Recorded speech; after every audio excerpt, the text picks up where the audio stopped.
शिला जगन्नाथ अन्वेषण आम जो ओडिशा बाहरी से प्रथम आम ऋषिकेश पहुंची ऋषिकेश सीधा सड़क बाई रोड आम आसीलु देवभूमि उत्तर काशी।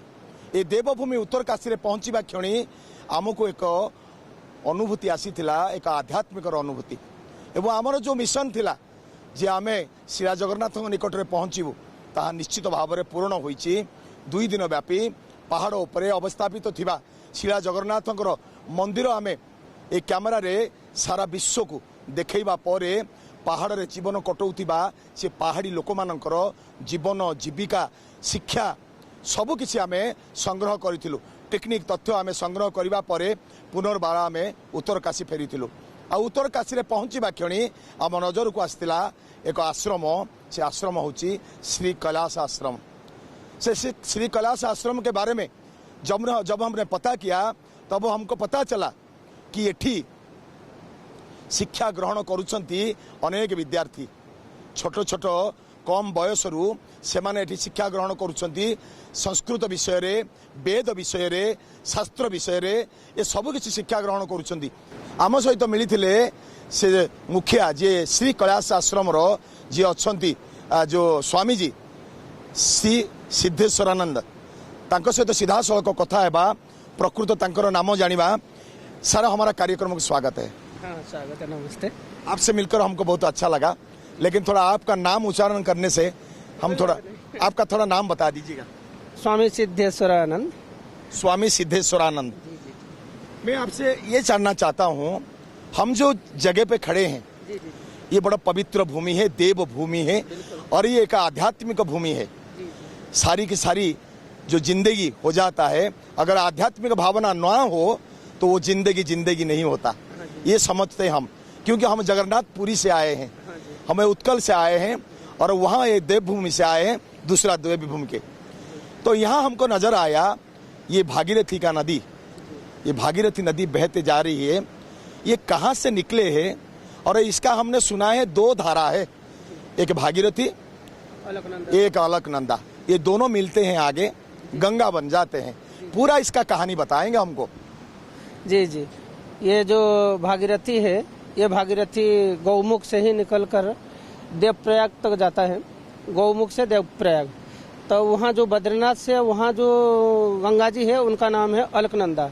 तो अलकनंदा और भागीरथी दोनों मिलकर वहाँ देवप्रयाग में ही मिलते हैं। दोनों अलग अलग है, ये उत्तरकाशी से होकर वो उस तरफ से होकर बद्रीनाथ से होकर। तो अलकनंदा और भागीरथी मिलकर देवप्रयाग से गंगा बन करके ही ये चलते हैं। तो ये दोनों नदियाँ गंगा बनकर जाके गंगा सागर में ही जाके मिलती है। तो ये अलकनंदा और भागीरथी दोनों मिलकर गंगा जी देवप्रयाग के बाद ही नामकरण होता है। तो गंगा देवप्रयाग के बाद ही चलती है। ठीक है। जब हम ऋषिकेश में उतर करके हमने वो गंगा घाट गए थे जिसको बोलते हैं त्रिवेणी घाट, उसका त्रिवेणी घाट कैसे कहते हैं उसको? ये तो दोनों मिले हैं, उसको त्रिवेणी घाट कैसे कहा जाता है? वो है गंगा, वो नदी तो एक ही है, वहाँ पे माँ गंगा ही है, गंगा नदी ही है। ये जो 2 नदियाँ यहाँ मिलकर गंगा सागर तक एक ही नदी बनकर जाती है, वही है माँ गंगा। तो त्रिवेणी घाट का वो नामकरण त्रिवेणी घाट है तो गंगा है, नदी एक है, वो गंगा मैया ही है। जहाँ हरिद्वार में सब लोग गंगा में नहाते हैं वो वहीं होकर निकलते हैं क्या? जी जी, वहीं होकर हरिद्वार, ऋषिकेश, हरिद्वार इत्यादि होकर गंगा सागर तो गंगा मैया जा रही है। वहाँ पे त्रिवेणी में हमने आरती देखा। वहाँ पे जो बोलते हैं आप ऋषिकेश का जो गंगा माता है, वहाँ पे जो घाट से जो कांवड़िया भक्त ने सब जल उठाते हैं, वहाँ पे भी मतलब हमने आरती देखा। वो आरती जैसे वाराणसी में जैसे हमारा प्रधानमंत्री जैसे आरती करते थे वैसे आरती हमने देखा। वो मतलब यहाँ कोई आरती होता है क्या? हाँ, यहाँ भी है। ये काशी विश्वनाथ नगरी है, तो यहाँ काशी विश्वनाथ नगरी के बगल में ही एक स्थान है जो केदार घाट, अपना जो स्वर्गारोहण घाट जो माना जाता है। तो वहाँ पे वो केदार घाट के बगल में वहीं पे ही उसी प्रकार आरती होती है, लेकिन इतने बड़े मात्रा में तो नहीं है। मतलब विशेष पूरी तरह तो गंगा नहीं है ना ये? हाँ, नहीं गंगा तो है, आधा गंगा कह सकते हैं हम, क्योंकि जब भागीरथी और दोनों मिलते हैं तो इसको तो पूरा होने से तो पूरा बोलेंगे ना, आधा तो नहीं हो सकता। लेकिन है गंगा ही है, भागीरथी गंगा ही है। तो दोनों मिलने के बाद गंगा है, लेकिन ये भी भागीरथी का मतलब गंगा ही है। तो इसमें क्या है, यहाँ पे प्रयास किया जा रहा है। जैसे अपना त्रिवेणी घाट में अभी प्रधानमंत्री जी भी आए थे, माननीय प्रधानमंत्री जी, तो यहाँ पे ऐसा क्या है, शुरुआत किया गया है। हो सके भविष्य में यहाँ भी उसी प्रकार विशेष रूप से आयोजन किया जा सकता है जिस प्रकार बनारस में है, त्रिवेणी घाट में है। तो प्रयास लोगों का है और यहाँ बहुत श्रद्धावान लोग भी रहते हैं और आगे को धीरे धीरे प्रयास कर रहे हैं। हो सकता है कैलाश आश्रम के ये घाट में भी हम लोग को आगे का आयोजन कर सकते हैं, इसे विचार हमारे भी मन में है। हम बात किए हैं, कई लोग बोल भी रखे हैं, तो हम करेंगे। हमारे क्या है कि बारिश के टाइम है, ये बारिश के टाइम में इनका आवाज है, ये इनका आवाज एक अलग फीलिंग्स क्रिएट करता है। इनका आवाज जो है इतना सुकून मिलता है इनका आवाज से, जिसको आध्यात्मिक भावना नहीं होगा वो तो डरेंगे, लेकिन हमको ऐसा फील होता है जैसे ये जो देवभूमि है, ये देवभूमि, इसको जो नामकरण किया गया है, ये सचमुच देवभूमि है। हाँ, सचमुच देवभूमि है। और ये आवाज से कभी भी कोई भी साधु को परेशानी नहीं होती है। देख लीजिए गंगा जी में लोग ध्यान में बैठे हुए हैं, इनको कोई डिस्टर्ब नहीं होता, आप स्वयं देख सकते हैं। तो यहाँ ये ध्यान लगाने में, ये आवाज ध्यान में एक और आपका स्रोत कोई और आगे बढ़ाने वाला है, प्रभावित करा देता है, आगे की ओर ले जाता है। तो ये विघ्नदायी आवाज नहीं है, इसके आवाज से कोई इनकी आवाज चारों तरफ इनके हरियाली का पहाड़ है और चारों तरफ वो जो मतलब उत्तर काशी का लोग बसे हुए हैं, इनका नजारा सबसे अलग है। दुनिया में दुनिया की लोग, सारी दुनिया के लोग इसीलिए भारत खींच आते हैं। ये सारी की सारी जो मतलब खूबसूरत चीज है, ये सिर्फ हमारे ही देश में ही मिलता है। हाँ जी, बिल्कुल हमारे ही देश में मिलता है। पूरे विश्व भर से ही लोग आते हैं और भारत के जो परंपरा, भारत के जो संस्कृति को पूरे विश्व आज स्वीकार किया है और अपनाया और उसी परंपरा में चलने के लिए भी प्रयास कर रहे हैं। और विदेश से भी आके यहाँ पे प्राय तो मैं बहुत लोगों को देखा हूँ। दूसरी बात और एक पूछना चाहता हूँ आपको, आप स्वामी जी है, आप ये जो कैलाश आश्रम है, श्री कैलाश आश्रम, इसमें कितना दिन तक आप आए हैं, कितना दिन से आए? हाँ, कैलाश आश्रम के अंतर्गत मेरा करीबन 20 साल हो गया है। तो मैं ऋषिकेश में पहले अध्ययन करता था, उसके बाद मेरे को महाराज श्री ने, गुरु महाराज जी, परम पूज्य महाराज श्री ने यहाँ पे वेद शास्त्र में आपका जो ज्ञान जरूर मतलब ऊंचाई पे होगा। क्या वेद शास्त्र में क्या आपने पांडित्य लाभ किए?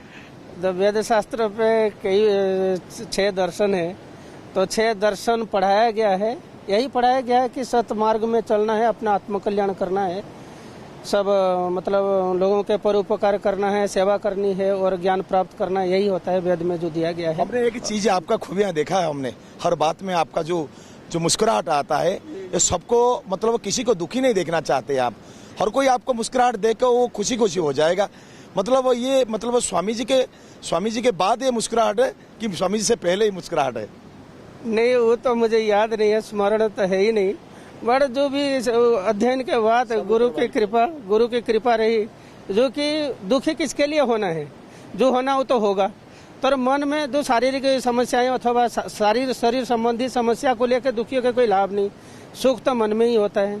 तो यही वेद वेदांत शास्त्र भी समझाता है, जो अपना शरीर से अलग रहकर अपना आत्मरूपी चिंतन में ही रहना ही परम जो शास्त्र वेद वेदांत का ही ज्ञान है। आपका आश्रम में हमने पता किया कि हमारा उड़ीसा की एक आदमी है, हाँ जी, उन्होंने भी कुछ मतलब आपको सहयोग कर रहे हैं। थोड़ा आगे आइए, कैसा फीलिंग्स है आपका इधर, थोड़ा उड़िया में बता दीजिए। दूसरी बात, हाँ जी, आप जहाँ पे जिस स्थान पे है, ये तो कैलाश आश्रम के घाट है और ये स्थान काशी है। जो बनारस में जो काशी है, ये भी उत्तर काशी है, इसको सौम्य काशी भी बताया जाता है। मैं अपने गुरु महाराज श्री के मुख से भी श्रवण किया हूँ। बनारस के काशी से भी बढ़कर ये उत्तर काशी को माना जाता है। इसकी जो महानता, इसका जो सुंदरता सबसे बढ़कर हट करके है। नहीं, और आप याद दिला दिया हमको, क्योंकि ये कितने नाम काशी है, आप और 2-4 हमको अभी ऊपर में सुनाई दिया। ये कितने काशी में? काशी में से ये उत्तर काशी है, एक वहाँ गुप्त काशी है, बनारस में भी काशी है, ऐसे 3-4 जगह कहीं कहीं काशी है काशी के नाम से। लेकिन इसको सौम्य काशी, सबसे सुंदरता के भरपूर और संतों का समागम माँ गंगा के सभी विशेष रूप से इसको माना गया है उत्तर काशी को। इसीलिए तो इसको कहा जाता देवभूमि है। देवभूमि ही है। और आप स्वामी जी से तो हमारा ओडिशा की एक आदमी है यहाँ पे, तो ओडिया में आपसे सुनना चाहेंगे, आपण केते दिन है एठी आ कौन करूछंती, आपण को वेशभूषा देखिए आमको मध्य आनंद लगुच। मु तो एठी 1.5 वर्ष हब आसी रह। आपण निज घर कोठी? निज घर तो कहती ना, कारण मु सन्यासी हेतु निजर पूर्व आश्रम कथा मु कहि परिबि नाही। ମୁଁ ଯେହେତୁ ଓଡ଼ିଆରେ କହୁଛି ଆପଣ ଜାଣିପାରୁଥିବେ ଯେ ମୁଁ ଜଗନ୍ନାଥଙ୍କର ବୋଲି। ନିଶ୍ଚିତ ଭାବରେ ନିଶ୍ଚିତ। ଆପଣ ଗୋଟେ ପୁଣ୍ୟ କ୍ଷେତ୍ରରୁ ଆସିଛନ୍ତି ଜି। ଅର୍ଥାତ୍ ଶ୍ରୀକ୍ଷେତ୍ର ଅର୍ଥାତ୍ ଜଗନ୍ନାଥ କ୍ଷେତ୍ରରୁ ଆସିଛନ୍ତି ଏବଂ ଯୋଉ ପୁଣ୍ୟ ଧାମକୁ ନିଶ୍ଚିତ ଭାବରେ ଆଉ ଜଣେ ବି ଆମର ଓଡ଼ିଆ ଭାଇ ଅଛନ୍ତି ତାଙ୍କ ସହ ଦୁଇ ପଦ କଥା ହେବା। ଆପଣ ଏଠି କ'ଣ କରୁଛନ୍ତି ଆପଣ କିଭଳି ଭାବରେ ଏଠି ସବୁ ଆଶ୍ରମରେ କାର୍ଯ୍ୟ କରୁଛନ୍ତି? कैलाश आश्रम तो ब्रह्म विद्यापीठ है, तो यहाँ पर तो शास्त्र का अध्ययन होता है और एक साधु संत जो रहते हैं मुक्ति का वो लोग मार्ग में चले हैं, तो यहाँ आकर के साधन भजन करते हैं, विद्या का अध्ययन करते हैं। और ये भूमि ही यहाँ पर बड़े बड़े महापुरुष साधन भजन किए हैं और फिर बाद में जा कर के संसार में वो उसका प्रचार प्रसार भी किए हैं। तो ये देव भूमि है और इससे कैलाश आश्रम का बहुत बड़ा श्रेय जाता है उसमें, क्योंकि यहाँ पर ही ऐसा एक आश्रम है जब जो ब्रह्म विद्या का यहाँ पर अध्ययन होता है। आप लोगों ने हिंदू धर्म को बचा के रखा है, ये तो आपके हमारा गौरव है, क्योंकि हमारा देश में हमारी जो हिंदू शास्त्र है इसको जीवित करके रखा है आप लोगों ने। और ये जो दूसरी चीज कहना चाहूँगा, ये जो नदी है ये अलकनंदा, ये भागीरथी अलकनंदा आगे मिशंती, अर्थात ये भागीरथी गोमुख बाहरी एवं ये भागीरथी सीधा जाई पहुंची देव प्रयाग रे पहुंचती एवं एठी तांको सहित देव प्रयाग रे पहुंचती अलकनंदा। ये अलकनंदा भागीरथी मिसिला परे गंगा सृष्टि होईची, जहाँकि त्रिवेणी घाट रे तार चित्र देखा मिलूँ एवं से चित्र आध्यात्मिक भावना मध्य आमे मध्य किछि समय डूबी जाइथिलु। देवभूमि उत्तरकाशी भागीरथी नदी कूलरू कैमरा पर्सन अविनाश दास सहित चित्तरंजन महांती रिपोर्ट न्यूज 7।